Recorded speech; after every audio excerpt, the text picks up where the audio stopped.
Hi, boys and girls. Ms. Melendez here again to read from the one and only Ivan, pages 221 to 233. Here we go. The next morning. I watch Mac's car slam to a halt in the parking lot. He leaps out. He stares at the billboard. His jaw is open. He doesn't move for a long time. Mad human. A mad gorilla is loud, but a mad human can be loud too, especially when he is throwing chairs and turning over tables and breaking the cotton candy machine. Phone call. Mac is kicking a trash can across the food court when the phone rings. He answers it, red-faced and sweating. "What the?" he demands. He glares at me. "I don't know what you're," he starts to say, but then he stops to listen. "Who? Julia who?" he asks. "Oh, sure, George's kid. She's the one who called you?" More talking. With the phone to his ear, Mac comes closer to my cage, eyeing me suspiciously.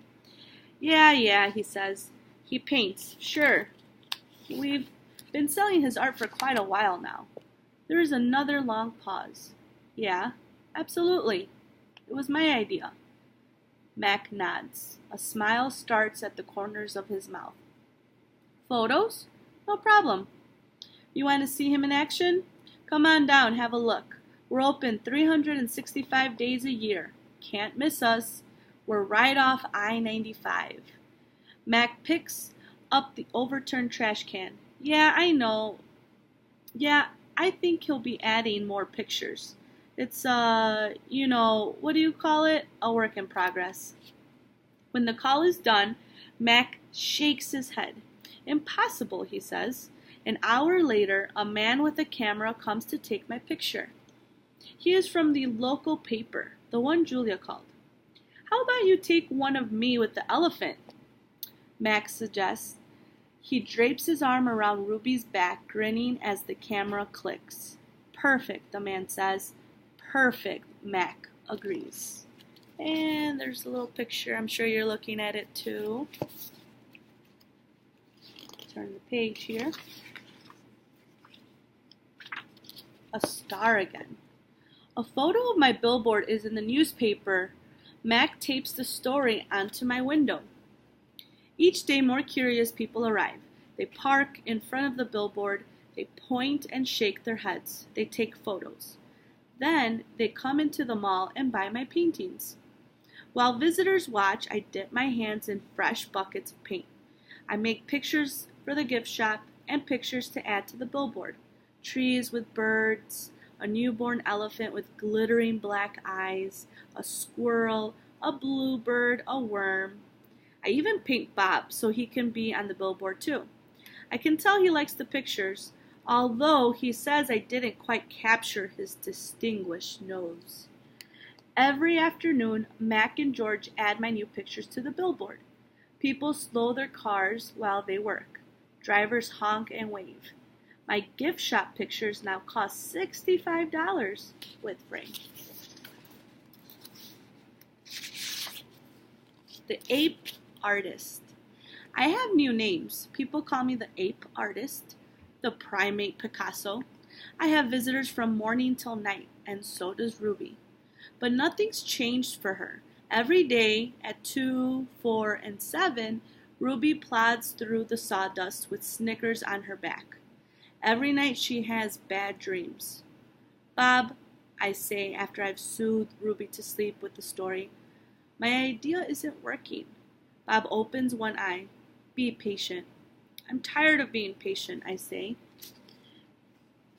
We are on 229, interview. This evening, a man and woman come to interview Mac, and also George and Julia. The man has a large and heavy camera perched on his shoulder. He films me as I make my pictures. He films Ruby in her cage with her foot roped to the bolt in the floor. Mind if I take a look around? He asks. Mac waves a hand. Be my guest. While Mac and the woman talk, the cameraman walks through the mall. He pans his camera right and left, up and down. When his eyes fall on the claw stick, he stops. He trains his camera on the gleaming blade. Then he moves on. The early news. Mac turns on the TV. We are on the early news at 5 o'clock. Bob says, "Don't let it go to my head." There we all are. Mac, Ruby, me, George, and Julia. The billboard, the mall, the ring, and the claw stick. Signs on sticks. In the morning, several people gather in the parking lot. They're carrying signs and sticks.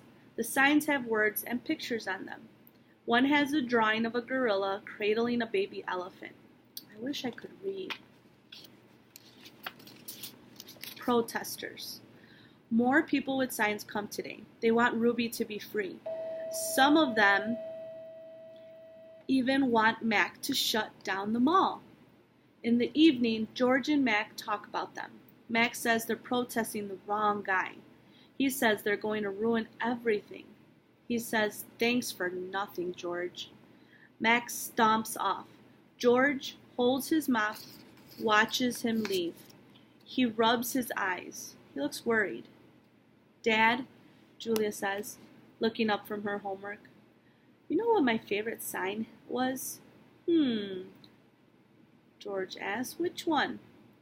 "The one that said, 'Elephants are people too.'" George gives her a tired smile. He goes back to work. His mop moves across the empty food court like a giant brush, painting a picture no one will ever see. So, boys and girls, that is page 233. I am done for today. I hope you're really enjoying The One and Only Ivan and that you continue the rest of this book. See you later.